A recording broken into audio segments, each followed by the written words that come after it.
So, papasok kami muli sa ikalawang yugto ng aming Bible study. At dito ngayon ay yung mga promises ng Panginoon ang aming titignan. So, ito ang unang text namin ngayon. Mula sa Aklat ng Mga Awit, chapter 91, mag-umpisa tayo sa 6, Brando, hanggang 11. Okay. Verse 6. Ni ang salot na lihim na bumubuntot sa kadiliman, ni ang pagkawasak na sumisira sa katanghalian, mabubuwal sa iyong tabi. Ang 1,000 sa iyong kanan ay 10,000, ngunit ito'y hindi lalapit sa iyo. Mamamasdan mo lamang sa pamamagitan ng iyong mga mata, at iyong makikita ang parusa sa masama. Sapagkat ikaw, O Panginoon, ay aking kanlungan, ang kataas-taasan bilang iyong tahanan. Walang kasamaang darating sa iyo, walang parusang lalapit sa tulda mo. Sapagkat siya'y mabibilin sa kanyang mga anghel tungkol sa iyo upang sa lahat ng iyong mga lakad ay ingatan ka. Okay, mga awit 34 verse 7. Napakaganda yung kanyang pangako dyan. 34 verse 7. Ang anghel ng Panginoon ay nagbabantay sa palibot ng mga natatakot sa kanya at inililigtas sila. Wow, ano, ang anghel na Panginoon, ano? Grabe, ano? Oo. Ang ganda. Tapos yung kanina doon sa sa verse sa chapter 96 ba yung kanina yung una 91? 91 verse. 91 pala. Di ba? Uutusan niya yung mga anghel para protektahan yung mga tapat Oo. sa kanya. Ang ganda, no? Maraming promises yan. Kaya nga ito, napag-usapan natin ng angel, ano, lilinawanagin naman ito ng New Testament. Hebrew chapter 1 verse 14. Titingnan natin. Napakaganda yung pagsasabi niya dyan, ang katungkulan ng anghel sa mga tao. 1 verse 14. 1 verse 14. Yamang aking nalalaman na malapit na ang Chapter 1 verse 14. Ay, bakit naduduling ako? Libro yung nakikita ko, iba naman pala. Libro na yung kanina eh. Nangangailangan na yata si Brendo ng salamin. Libro chapter 1 verse 14. Okay, ito. Tama na. Hindi ba silang lahat ay mga espiritong nasa banal na gawain na sinugo upang maglingkod sa katapatan ay kapakanan ng mga magmamana ng kaligtasan?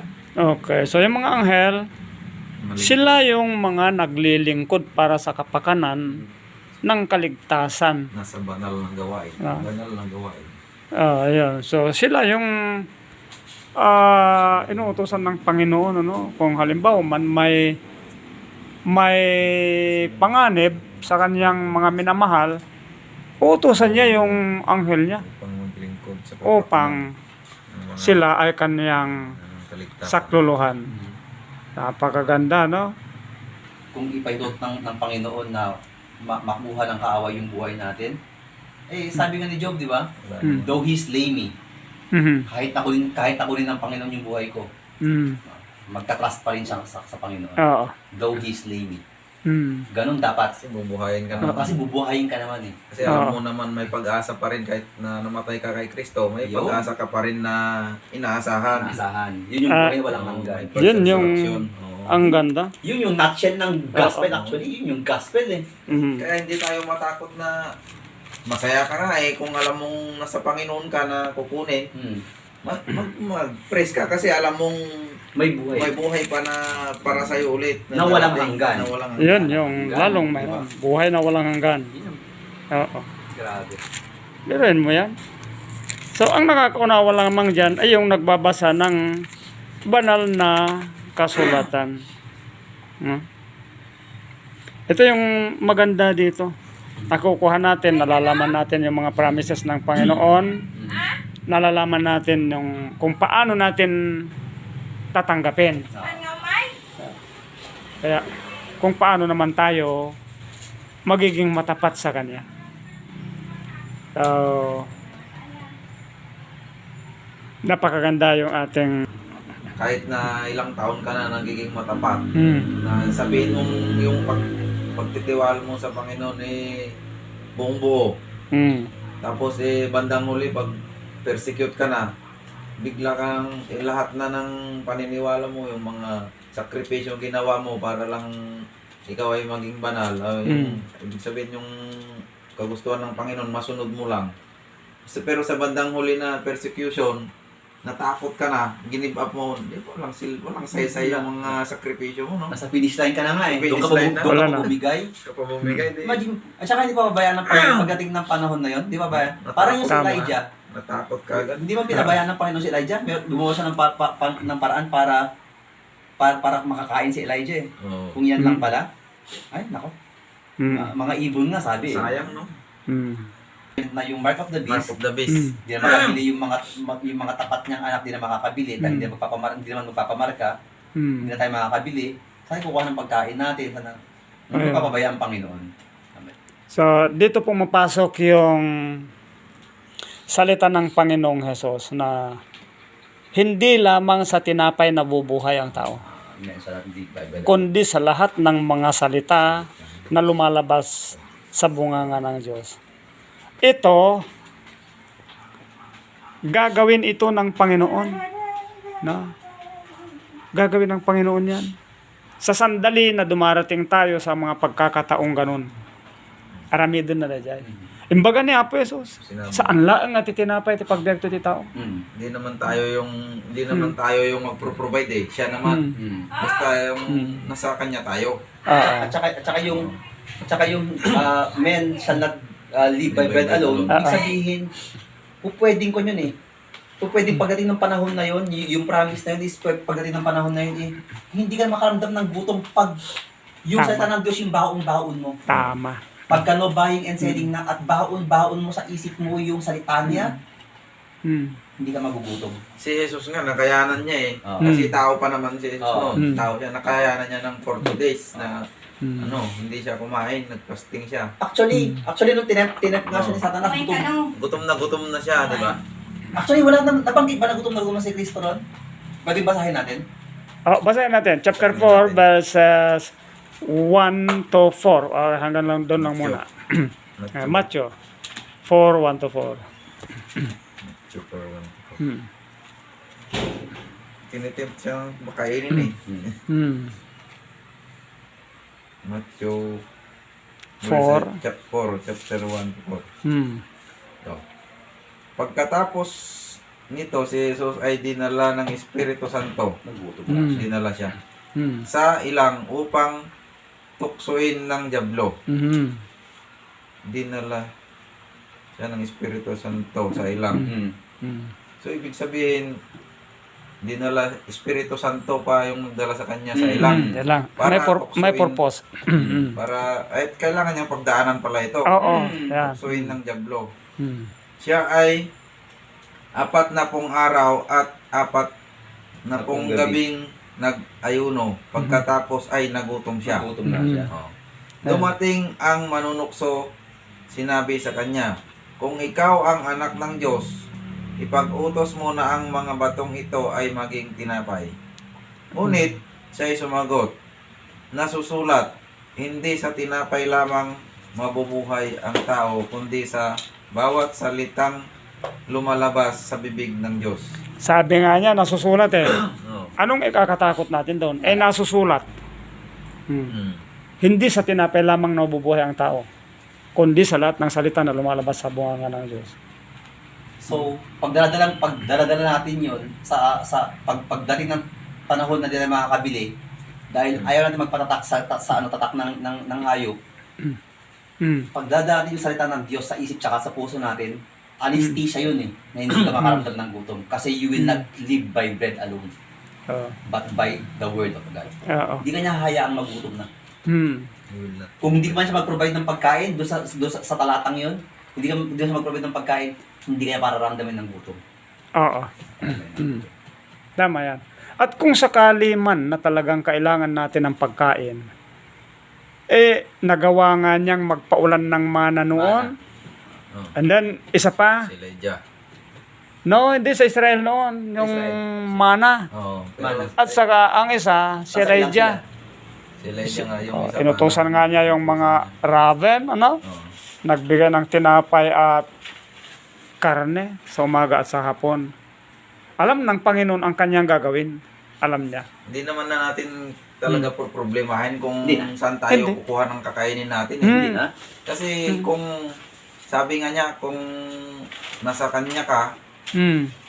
at ikay nasa akin, sabi niya, Mm. hindi ka naman pababayaan. Hindi.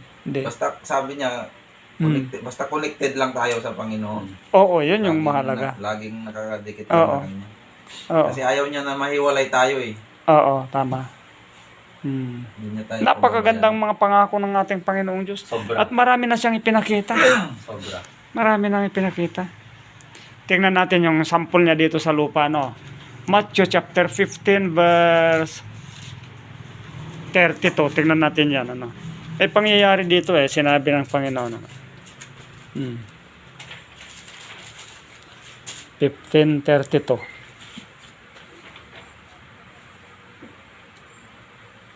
Pagkatapos ay tinawag ni Jesus ang kanyang mga alagad at sinabi, "Nahabag ako sa napakaraming taong ito, sapagkat 3 araw na silang sumasama sa akin at wala silang makain, at hindi ko nais na paalisin silang gutom.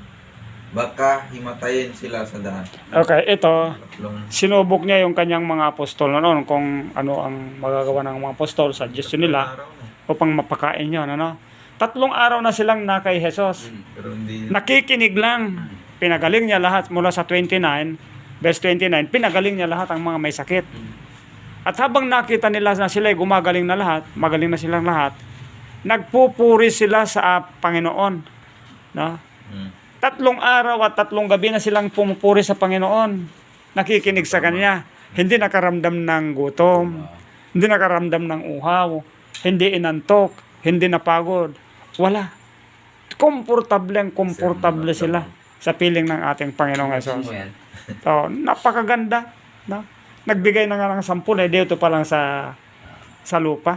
ano pa yung pinagpupulungan nila sa Mount, sabi niya, sermon. Ito yung, di ba, nasa Sermon of the Mount ito? Hindi, sa Galilea yan. Sa Galilea. Yung gilid ng dagat ng Galilea ay batuhan yan. Na kung gabi napakalamig at kung araw napakainit. Pero 3 araw at 3 gabi ang lumipas, walang nakaramdam ng init, walang nakaramdam ng lamig. No? Walang nakaramdam ng gutom, pagod. Kaya, ano, Protection talaga. Talaga, nasa kanya.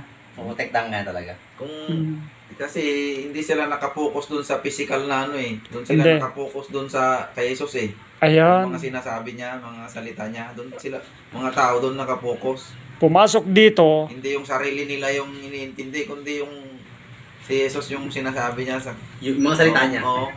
pumasok dito ngayon na yung salita nga niya, pagkain na. Men shall not live by bread alone. Oo. Yung mga salita niya, natupad yung salita sa 7:38 ng Juan na ang sumasampalataya sa akin, sabi ko na karkarayan ang nabiyag ti agawis to itinog na handa na dilaw te uhaw. Walang nauhaw. No. Nagutom. Wala. At dito, kahit yung mga kasambahay nila, mga anak man na naiwan, mga kapitbahay naman, wala na silang iniisip. Ang kanilang konsentrasyon, sila ay nasa Panginoon. No? Nasa Panginoon sila. Ayaw na nilang mawalay sa Panginoon. Hindi nila namamalayan, 3 araw na pala, 3 gabi ang lumipas. Basta yung promise ng Panginoon na pag ikay na sa akin, sabi niya, wala kang dapat alalahanin. Tinan mo Tama. Di ba? Tinan mo pagkauhaw kasi siya yung Tubig ng buhay. living water. Yung Bread pagkagutom, of siya yung life. bread of life. Mm. Yung ano pa yung isa kanina gusto sabihin, mabasa sa isip ko. Yung pagkapagod, Come Oo. to me, you are heavy laden, tama. and I will give you rest. Siya rin yung kapahingahan. Saan Hmm. pa? Nandyan na sa kanya Ano lahat. hanapin mo? Lahat. Lahat. Kapahingahan. Di ba? Bread of At life. nasa kanya ang buhay. Buhay na walang hanggan. Kanya Ay, basta nako. Sa Takot ako sa persecution. Basta nasa kanya tayo. mga kapatid, napakaganda ang aming pag-aaral dito. Ano? Naway narito kayo. Kung sino man sa inyo makakarinig dito, sana ay pumarito kayo, sumama kayo upang makisalo kayo sa pag-aaral. Okay? So pagpalain tayong lahat ng ating Panginoon.